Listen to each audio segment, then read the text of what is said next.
왜 겉으로만 좋은 사람이 가장 위험할까요? 왜 친절한 척하는 사람한테 뒤통수를 맞을까요? 차이가 뭘까요? 진짜 친절과 가짜 친절의 차이 말입니다. 윈스턴 처칠은 이렇게 말했습니다. 뒤에서 당신을 칭찬하는 사람이 진짜 친구라고 말이죠. 그렇다면 뒤에서 당신을 헐뜯는 사람은 뭘까요? 적입니다. 그것도 가장 위험한 적이라는 겁니다. 오늘 이 영상에서 알려드리는 세 가지 행동 중 단 하나라도 발견되면 즉시 그 사람과의 관계를 끊으십시오. 1초도 망설이면 안 됩니다. 지금부터 시작합니다. 가장 위험한 사람이 누군지 아십니까? 눈에 보이는 적이 아닙니다. 앞에서 욕하는 사람이 아니에요. 대놓고 싫다고 하는 사람이 아닙니다. 진짜 위험한 사람은 겉으로는 친절한데 뒤에서 칼을 꽂는 사람입니다. 앞에서는 웃으면서 뒤에서는 헐뜯는 사람이에요.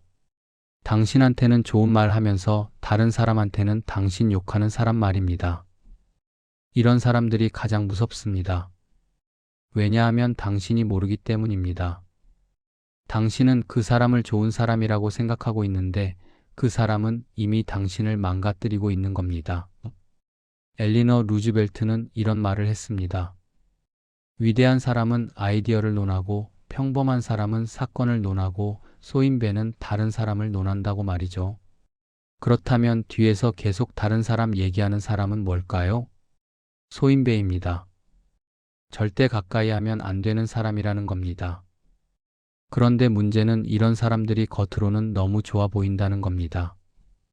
친절하고 다정하고 배려심 있어 보입니다. 그래서 속는 거예요. 그래서 당하는 겁니다. 첫 번째, 당신 얘기를 다른 사람한테 합니다. 이게 제일 위험한 행동입니다. 당신이 비밀을 말했다고 생각해 보십시오. 고민을 털어놨다고 생각해 보세요. 속마음을 공유했다고 생각하십시오. 그런데 그 사람은 그 얘기를 다른 사람한테 합니다. 물론 그냥 하지 않아요. 교묘하게 포장해서 하는 겁니다. 너한테만 말하는 건데라고 말하면서 다른 사람한테도 똑같이 말합니다. 걔가 이런 고민이 있더라고 하면서 당신의 비밀을 공유하는 겁니다. 그래, 우리 걱정해야 될 것 같아라고 말하면서 당신의 약점을 퍼뜨립니다. 벤저민 프랭클린은 이렇게 말했습니다. 3명이 비밀을 지킬 수 있는 방법은 2명이 죽는 것뿐이라고 말이죠.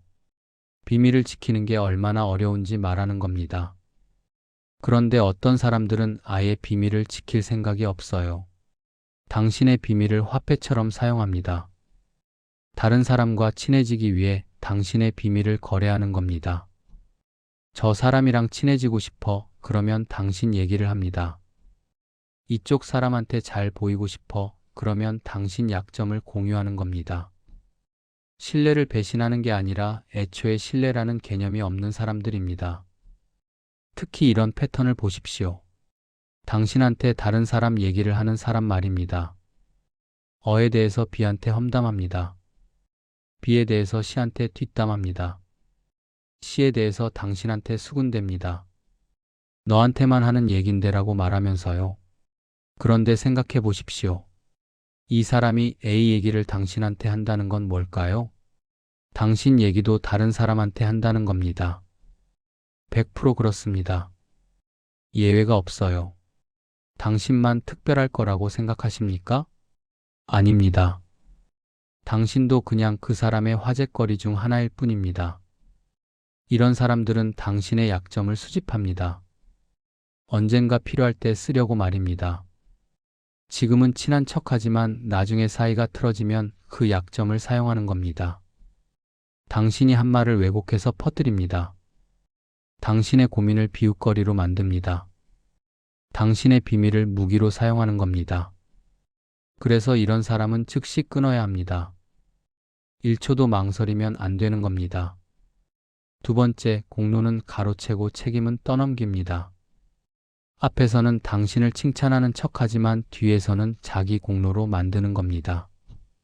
당신이 아이디어 냈는데 윗사람한테 보고할 때는 자기가 낸 것처럼 말합니다. 당신이 프로젝트 성공시켰는데 회의에서는 자기가 주도한 것처럼 발표해요. 당신이 고생해서 결과 냈는데 평가 때는 자기 기여도를 부풀립니다. 그러면서 앞에서는 당신한테 이렇게 말하죠. 우리가 함께 한 거잖아. 팀워크지 뭐. 다 같이 한 건데. 마크 트웨이는 이런 말을 했습니다. 진실은 신발 신는 동안, 거짓말은 이미 지구 반 바퀴를 돈다고 말이죠. 공로를 가로채는 사람들은 빠릅니다. 당신이 해명하기도 전에 이미 자기 공로로 만들어 놓는 겁니다. 더 큰 문제는 실패했을 때입니다. 성공하면 우리가 한 거고 실패하면 당신 탓이에요. 내가 도와줬는데 걘 못했어라고 말합니다. 내가 아이디어 줬는데 실행을 잘못했어라고 떠넘깁니다. 내가 말렸는데 안 들었어라고 책임 회피하는 겁니다. 제가 아는 팀장이 있었습니다. 팀원이 밤새워서 기획서 만들었어요. 정말 잘 만든 기획서였죠. 팀장은 그 기획서를 임원한테 보고했습니다. 그런데 이렇게 말했어요. 제가 이번에 이런 아이디어를 생각해 봤습니다. 팀원이 함께 준비했고요. 임원이 칭찬했습니다. 아주 좋은데? 역시 자네야. 팀장은 웃으면서 받았어요. 팀원은 그 자리에 없었습니다. 나중에 팀원한테는 이렇게 말했죠. 우리 팀워크 좋지? 함께 한 거잖아. 그런데 그 프로젝트가 실패했을 때는 어땠을까요? 임원한테 이렇게 보고했습니다. 제가 우려했던 부분인데 팀원이 고집을 부렸습니다. 그 팀원은 얼마 못 가서 그 팀을 떠났어요. 이런 사람들의 특징이 뭘까요? 당신이 있을 때와 없을 때 말이 다릅니다. 당신 앞에서는 우리라고 하지만 당신 없을 때는 나라고 해요. 성공의 주어는 나고 실패의 주어는 너입니다. 그리고 가장 교묘한 건 살짝만 가로챈다는 겁니다. 다 가로채면 티가 나니까요. 7알은 당신 공로 인정하고 3알만 가로챕니다. 그러면 당신도 뭐라 하기 애매해지는 거예요. 에이, 그 정도야 뭐 할 수 있지. 그렇게 생각하는 순간 당신은 계속 당하게 됩니다. 세 번째, 이간질과 편 가르기를 합니다. 이게 제일 악질입니다. 어한테는 B 욕하고 B한테는 A 욕합니다. 양쪽에 다 좋은 사람으로 보이려고 하는 겁니다. 어한테 가서는 말이죠. 나는 내 편이야. B가 너를 이상하게 생각하더라. 내가 말려줄게라고 합니다. 그러고는 B한테 가서 똑같은 말을 해요. 나는 내 편이지. 어가 뭐라 하던데 내가 너 감싸줬어. 양쪽에서 고마움을 받는 겁니다. 양쪽에서 신뢰를 얻습니다. 그런데 실제로는 뭐 하는 겁니까? 어와 B 사이를 멀어지게 만드는 거예요. 공자는 논어에서 이렇게 말했습니다. 군자는 화합하되 뇌동하지 않고 소인은 뇌동하되 화합하지 않는다고 말이죠. 이간질하는 사람들은 화합시키지 않습니다. 분열시킵니다. 왜 그럴까요? 자기 위치를 공고히 하기 위해서입니다. 사람들이 뭉치면 자기 필요 없어지니까요. 사람들이 서로 믿으면 자기 입지가 약해지니까요. 그래서 계속 분열시키는 겁니다. 계속 의심하게 만듭니다. 계속 불신하게 만드는 거예요. 특히 나만 믿어라는 말 조심하십시오. 다른 사람들은 다 문제 있어. 너만 진짜야. 이런 식으로 말하는 사람 말입니다. 겉으로는 당신 편 드는 것 같지만 실제로는 모든 사람을 적으로 만드는 겁니다. 당신을 고립시키는 거예요. 다른 사람들과의 관계를 끊게 만듭니다. 그러면 어떻게 될까요?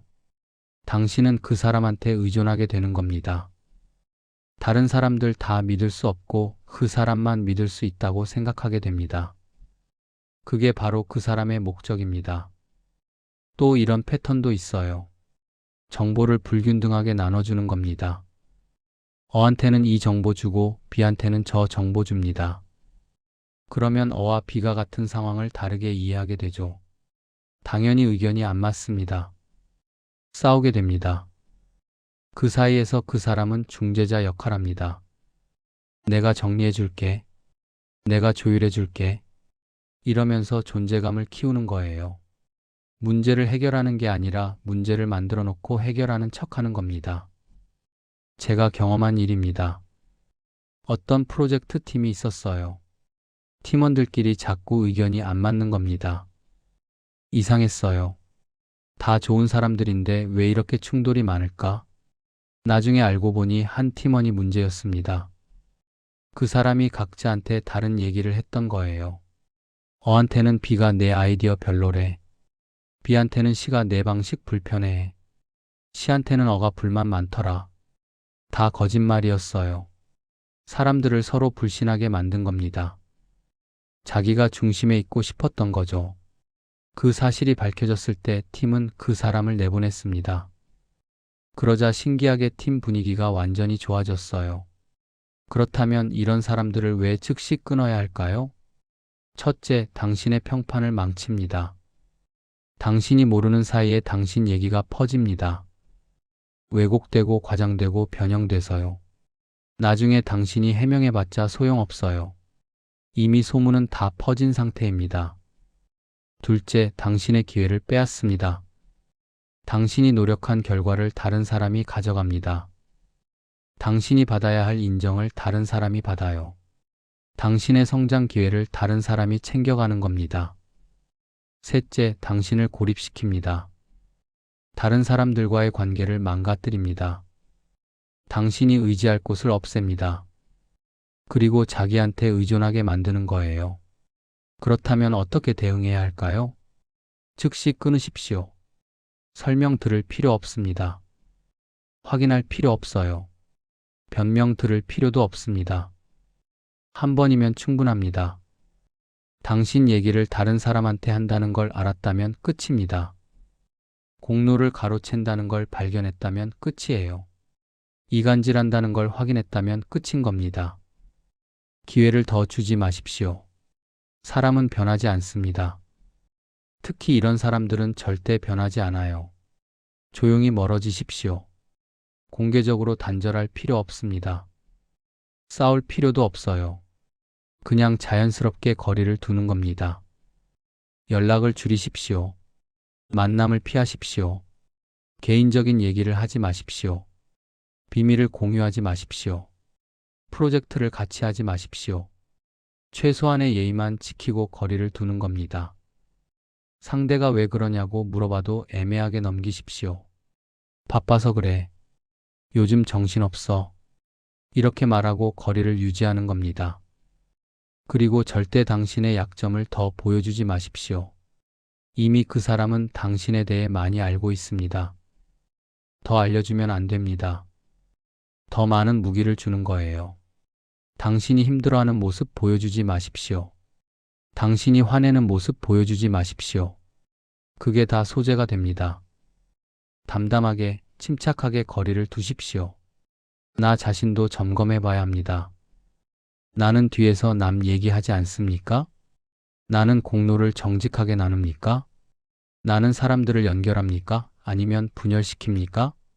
솔직하게 답하십시오.